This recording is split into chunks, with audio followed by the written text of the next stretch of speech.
The Iowa Utilities Board has granted a permit to a proposed electric power line. The SOO Green high voltage direct current line would deliver wind power from Iowa residents to Plano, Illinois. It's a 350-mile route that's going to cost about $4 billion. In our area, the route will begin in Mason City and go under the Mississippi River near Sebula. Now, Iowa residents and businesses will not use this electricity or be charged for it. And the company, SOO Green, has made a deal with 12 Iowa cities to gain right-of-way easements. The plan is to continue negotiating with another 12 cities. Joining us now to talk about this is SOO Green Vice President of Project Development, Raj Rajan. Thank you so much for being here today. Pleasure to be here. Thank you for asking. Okay, so before we get into the specifics of this power line, talk to me about why this is necessary for Plano.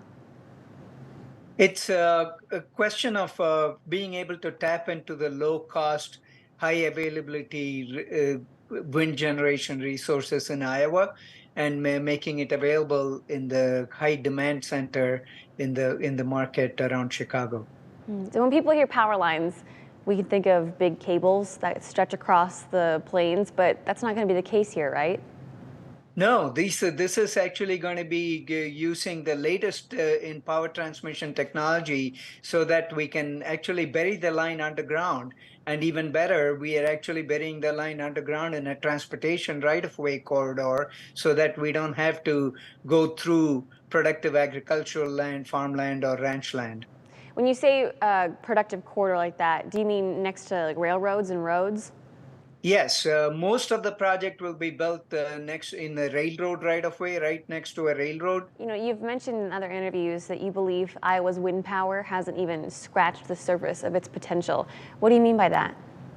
Yeah, although Iowa is a leader, like Illinois is in wind power generation in the U.S., we have tapped into less than 3% of the potential wind power that can be generated. And Iowa has many communities like Des Moines have pretty aggressive goals on 24/7 renewable energy generation, but that will not be able to tap into much more. And so just like we look in the agriculture side for corn and soybeans, we can grow it more efficiently and better, and we export it to other markets. This is an opportunity to take another commodity like wind power, wind generated electricity, and export it to other markets.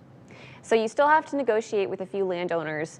If people reject your negotiation efforts, then what do you do?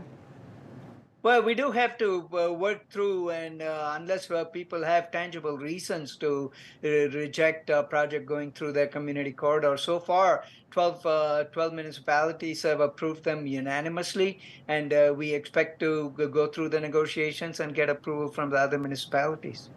So you've got a permit from the Iowa Utilities Board. You're in negotiations with all of these cities. What else do you need to proceed? We do have to get the interconnection agreements with both the regional grids, MISO on the Iowa side and PJM on the Illinois side.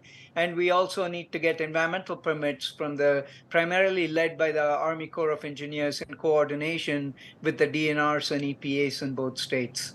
I wanted to really quickly ask you about that. How confident are you on getting those environmental permits specifically? Oh, very confident.